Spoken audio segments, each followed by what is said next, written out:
këmbë. Ka një. Zoti Merkoçi, për të kthyer në retrospektiv, si erdhi zoti Sali Berisha në krye të Partisë Demokratike? Ju i keni ndjekur nga afër zhvillimet asë kohe.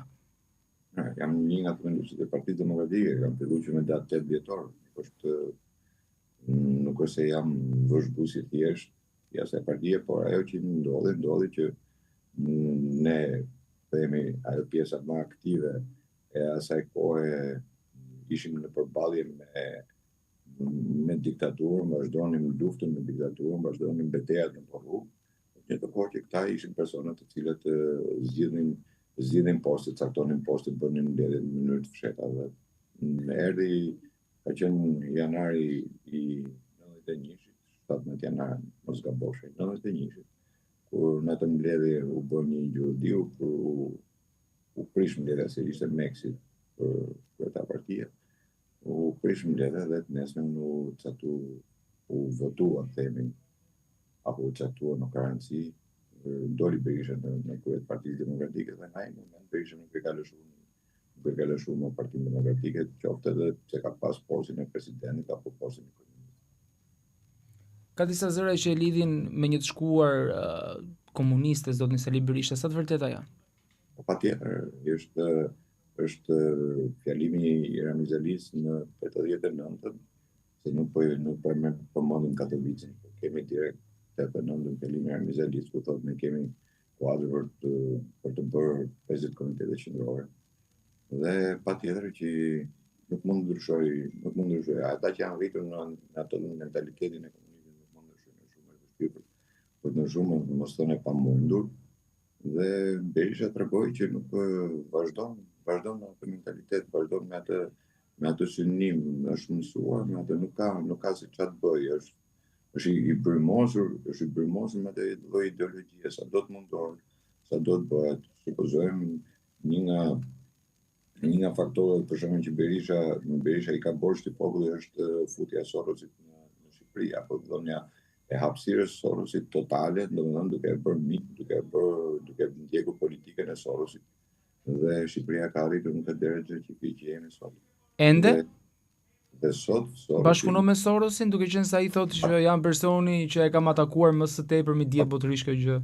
E ka atakuar fare tash, sepse ja ta them se sa ka atakuar, unë do të jap vetëm një gjë të cilën unë e kam kërkuar ndër vite, ku kam deklaruar që Partia Demokratike do të bëjë një kërkesë Bashkisë Tiranës për t'i hequr titullin qytetar deri i Tiranës Sorosit. Apo shkollën, supozojmë që është në Rogozhin që kanë emrin e Sorosit, apo kopshet e çerdhet që janë nëpër Durrës, që mbajnë emrin e Sorosit. Dhe nuk kam bërë absolutisht asnjë lloj veprimi. Nëse unë distancohem nga një person, atëherë unë të bëj dhe veprime kështu. Sepse është veprimi ai që flet më tepër se sa fjala. Fjala deklarative mund bëjmë sa duhet, nuk flasim sa duhet. Problemi është se çfarë bëjmë konkretisht, veprim, një e para, dhe e dyta, atë që kam deklaruar që në primarat e para, ku kam thënë që Partia Demokratike komandohet me Soros. Ka akoma kontingjent aty brenda parlamentit të Shqipërisë në radhat e Partisë Demokratike që në një farë forme janë një financim, një promovim i Sorosit? Aty plot.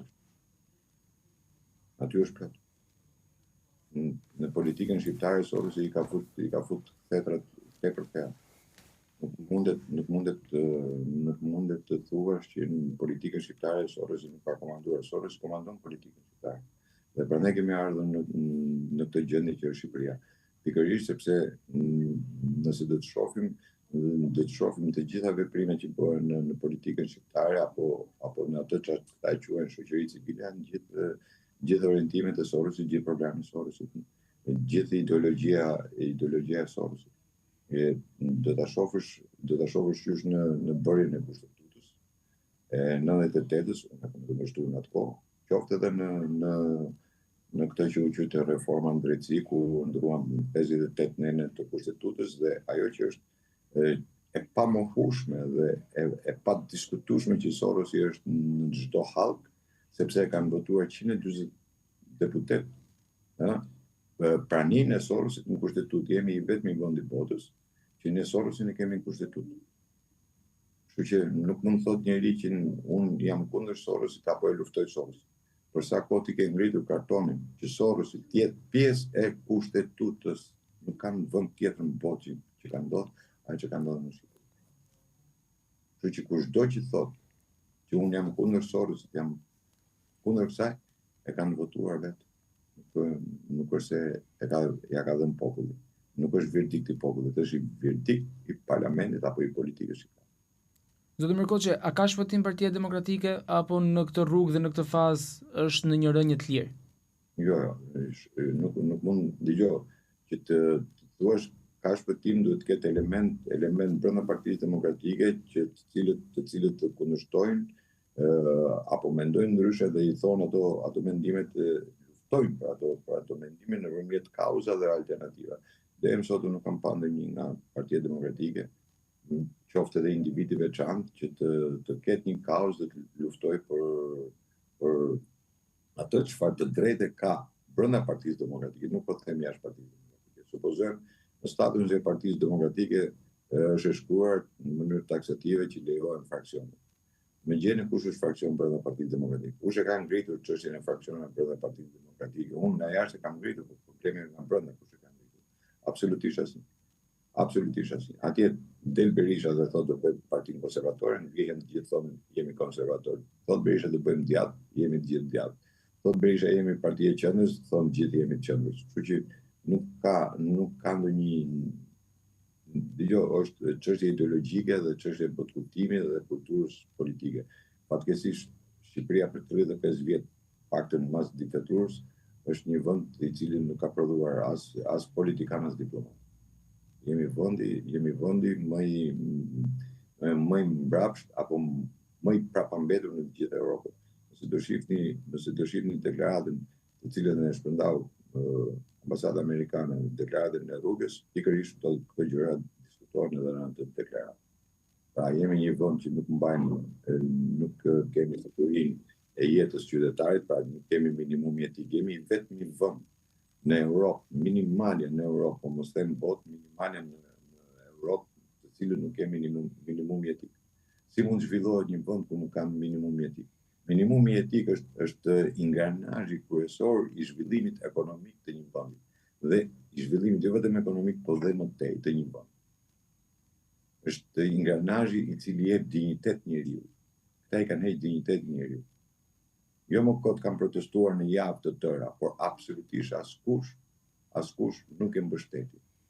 As këta që sot dalin edhe bërtasin për protestet, që gjoja janë kanë patriotët e mëdhenj që po digjet barku për Shqipëri, për Flamingo, dhe partitë politike heshtën të gjitha në mënyrë absolute. Pse? Sepse nuk e duan, se janë shumë rahat dhe janë tepër komod, mund ta zhvillojnë korrupsionin në mënyrën e tyre më galopante, pikërisht sepse nuk kanë. Dhe bëhet popullimi i Shqipërisë bëhet pikërisht sepse ti nuk ke vendosur një minimum jetik që do të thotë që ti nuk i ke siguruar jetën qytetarit. Kjo ishte në thelb edhe deklarata e rrugës. Por ne duhet dalit dikush na i thotë dhe që ta besojmë, sepse po e thamë vetë ne shqiptarët nuk e besojmë. Zotë Mirkoçi, teksa në radhët e Partisë Socialiste është folur gjithmonë për një zëvendësues në të ardhmen të kryeministrit dhe kryetarit të Partisë Socialiste zotit Edi Rama, po në radhët e Partisë Demokratike kemi një emër potencial që shikohet si ai që do të pasojë zotin Berisha në krye? As ke Rama, as ke Berisha nuk ka. Edhe ke Rama s'ka. Kush është ke Rama për pasus, absolutisht. Asnjë. Kto që dalin kështu, jo, kjo ç'është kjo. Kjo goca që del, edhe që ka qenë ministri i jashtëm, kryetar i kuvendit. Se sa ishin kryetar kuvend ministrit i jashtëm, nuk flisin absolutisht as gjys fjale. Asnjë hoqë nga posti fillojnë të flasin. Kjo është ajo pjesa që kam thënë gjithmonë që prandaj them që brezi 30 vjeçar është ai brezi që nuk e kupton politikën, nuk janë rritë me politikë, ta janë rritë me pazar. Dhe duke rritë me pazare, patjetër që nuk do ja kuptosh politikën dhe nuk ke se si bëhesh politikan. Politikani bëhet atëherë kur ka një ndjenjë nacionalizmi, gjëja e parë që mungon në Shqipëri është nacionalizmi, edhe patriotizmi, patjetër. Dhe gjëja e dytë është pastaj politika nuk është art. Është art, por është edhe diçka që ti duhet ta prodhosh për ditë, jo vetëm atëherë kur ty të preket interesin, ndërsa këta flasin në momentin kur preket interesin. Këta quajnë politik, quajnë sharje. Pra, Partia Socialiste quajnë politik nëse shan Berishën dhe Partia Demokratike quhet politik nëse shan Ramën. Por kjo nuk është politik, nuk ka lidhje fare me politikën. Politika është alternativë, politika është kaos, politika është zgjidhje. Çfarë zgjidhje i jep ti situatës? Dhe unë nuk kam parë ndonjëherë se këtu i jepen zgjidhje situatës. Përkundrazi shkon rëndë më rëndë, korrupsioni është galopant, në gjëra që jo pse tashmë e themi dhe ne, ose e kemi thënë ne, po të paktën raportet ndërkombëtare të tilla janë, qoftë ai i fundit që erdhi nga Departamenti i Shtetit, qoftë edhe nga i Europës, kur Shqipëria radhitet në vendet më të korruptuara të Europës, kur Shqipëria radhitet në vendet ku pastrohet paraja, droga,